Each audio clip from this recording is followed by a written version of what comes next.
Siyam mula sa 29 na aktibo at mga dating pulis na kinasuhan kaugnay ng kontrobersyal na 990 kilo drug raid ang pinaghahanap pa ngayon ng pulisya.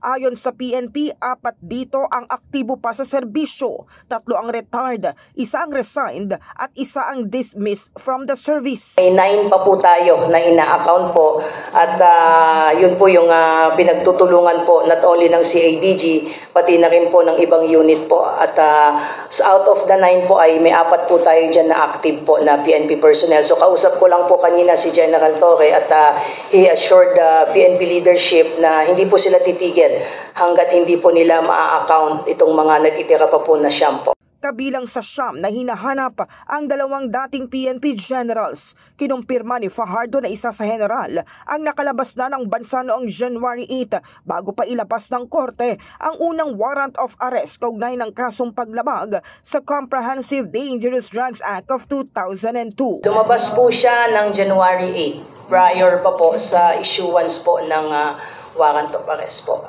We are hoping that since nandito naman na po, may proseso po tayo, ay bigyan ng pagkakataon po yung proseso na tumakbo at lahat naman po ito ay mga dating miyembro po ng PNP, they know the process and we expect na sila po mismo ang makakaintindi na bahagi po ng proseso po ito at kailangan respetuhin po natin yung proseso po at jurisdiction po ng korte. Wala pa rin daw surrender filler mula sa 2 dating opisyal. Patuloy ang panawagan ng PNP sa mga sangkot na sumuko at harapin ang kanilang kaso sa korte. Hinihintay na lamang din ng PNP ang prosekusyon na humiling ng hold departure order laban sa iba pang mga pulis na at large upang hindi makalabas ng bansa. We will have to wait, sir, kung yung prosecution po will be applying for hold departure order since naisampa naman na po, sir, yung kaso po sa korte po. So we expect po na corresponding HDO will be filed by, magpa-file po ng petition po yung prosecution to make sure,